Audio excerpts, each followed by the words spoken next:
Assalamualaikum, selamat malam, salam Ramadan dan selamat kembali ke channel Abang. Jadi hari ni Abang nak berkongsi cerita pasal Gunung Ledang, salah satu tempat misteri dekat Malaysia. Bagi korang yang tak tahu, Gunung Ledang ni terletak di daerah Segamat dalam negeri Johor. Bila kita bercerita pasal Gunung Ledang, memang akan terkait dengan kisah-kisah misteri.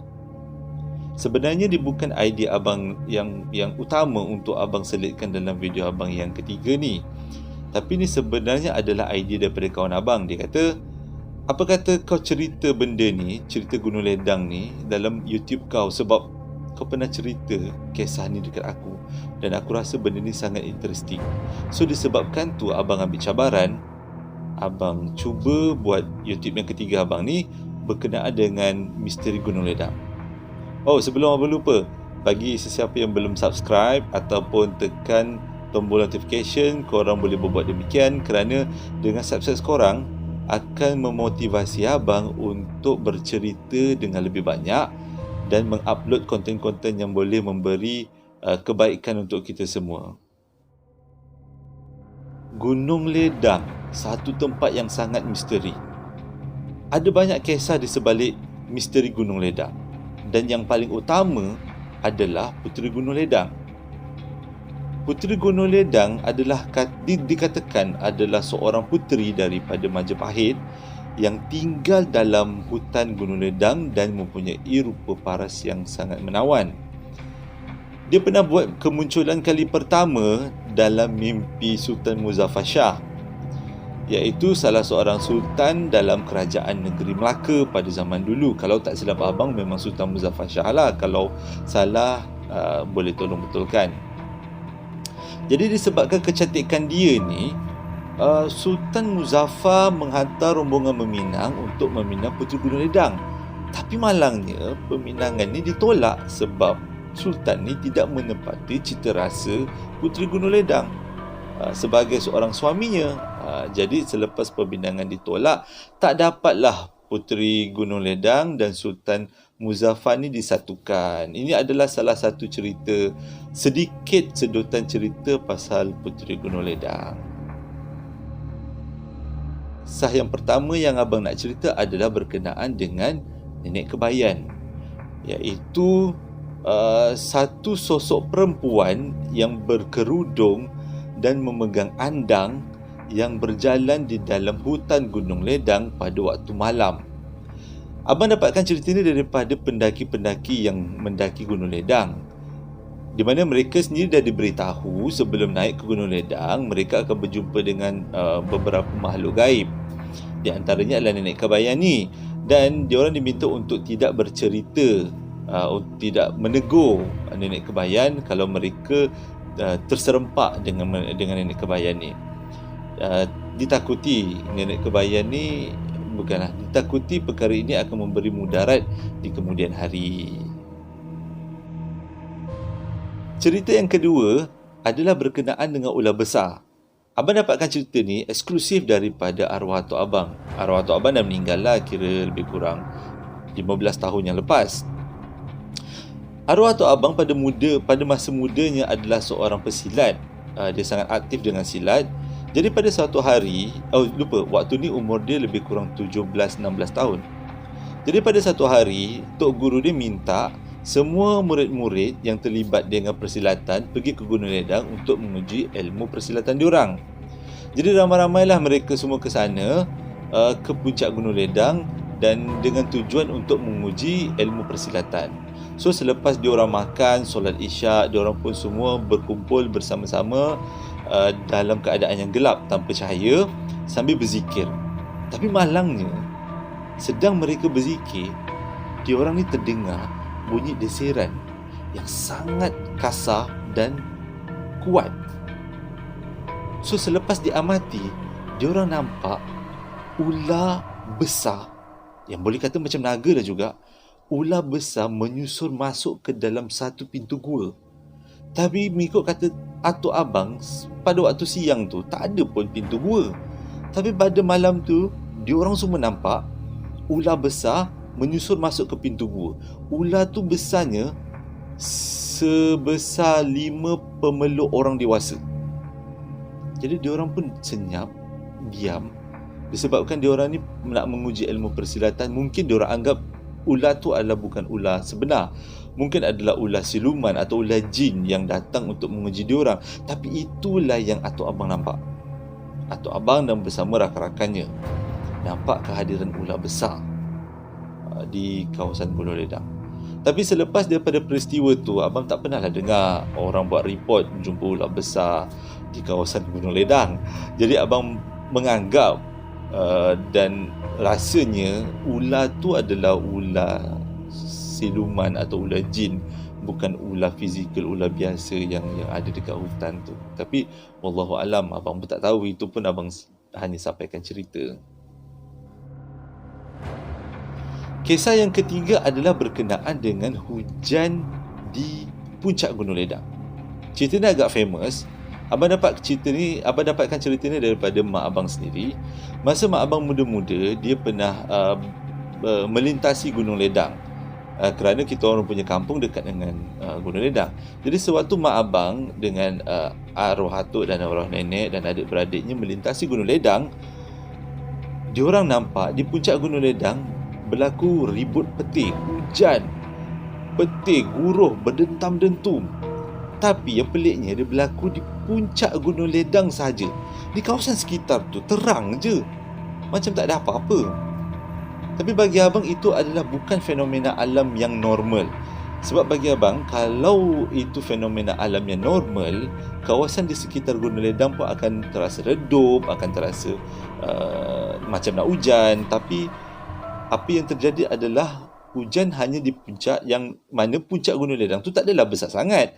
Dia kecil je, dalam satu besar tapak rumah lah. Jadi cerita tu masih misteri sebab pada waktu tu mak abang tak ada kamera, sebab berlaku pada tahun 70-an kan.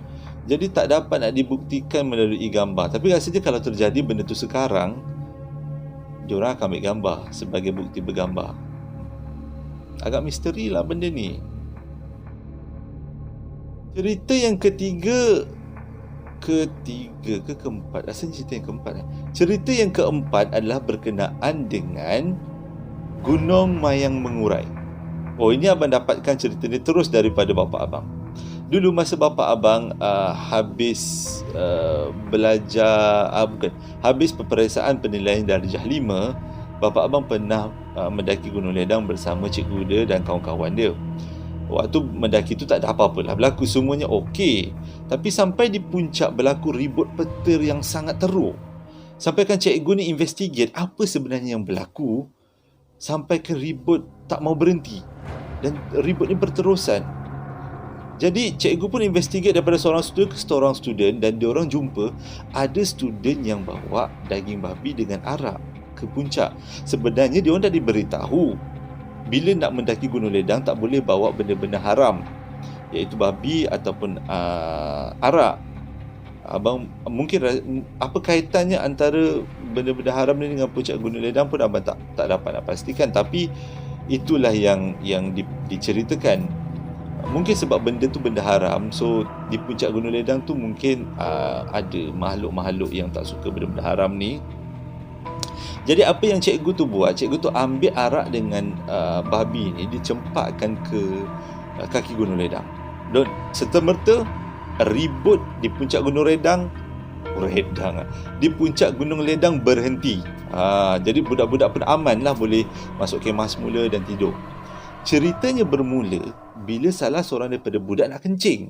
Dia pun keluarlah daripada kemah dan pergi ke kawasan semak-semak. Bila dia keluar daripada kemah, dia nampak obor atau andang atau nyalaan api di gunung sebelah. Yang jadi masalahnya ialah sebelah Gunung Ledang tak ada gunung. Dan lebih menakutkan, gunung di sebelah Gunung Ledang tu puncaknya lebih tinggi pada Gunung Ledang. Disebabkan budak ni terlalu takut, dia pun kejutlah kawan-kawan dia, termasuk dia kejutlah bapa abang. Dia kejut cikgu-cikgu dan semua orang keluar daripada kemah dan menyaksikan sendiri. Rupanya dekat sebelah Gunung Ledang ada satu gunung lain yang lagi tinggi puncaknya, dan lebih menakutkan, ada banyak obor atau andang atau nyalaan api dipasang Mungkin dekat kawasan gunung sebelah tu ada penempatan kot.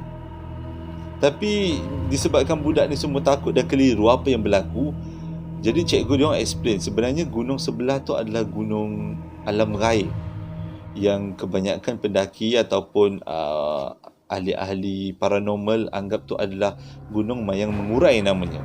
Dan ada yang menganggap gunung mayang mengurai lah tempat sebenar Puteri Gunung Ledang tinggal. Tapi sejauh mana benda tu betul atau tak, wallahu alam. Akhir daripada kisah tu, semua budak-budak masuk dalam kemah dan tidur semula. Dan esoknya, diorang tengok memang tak ada gunung pun di sebelah Gunung Ledang. Oh, misteri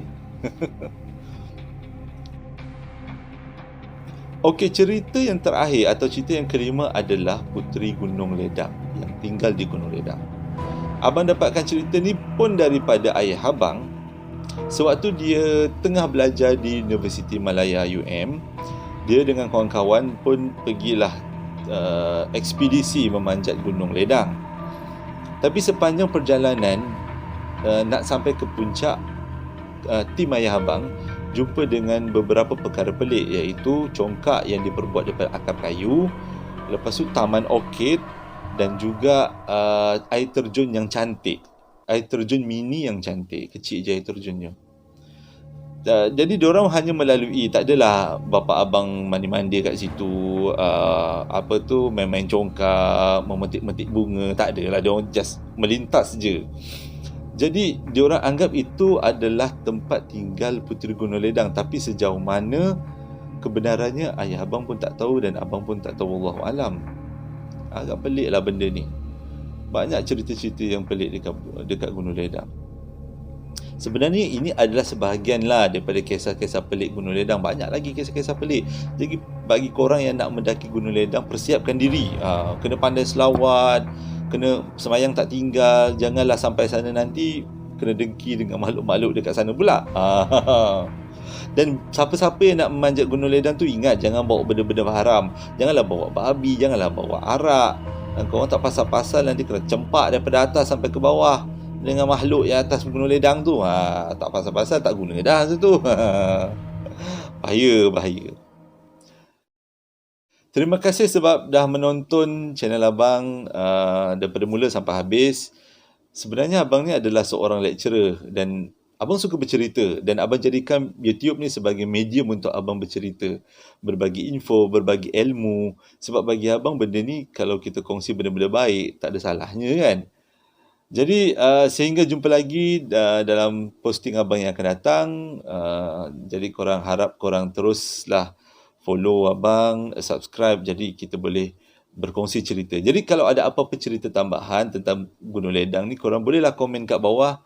So nanti next time bolehlah abang cerita dalam posting-posting apa yang akan datang. Okay, sekian, terima kasih.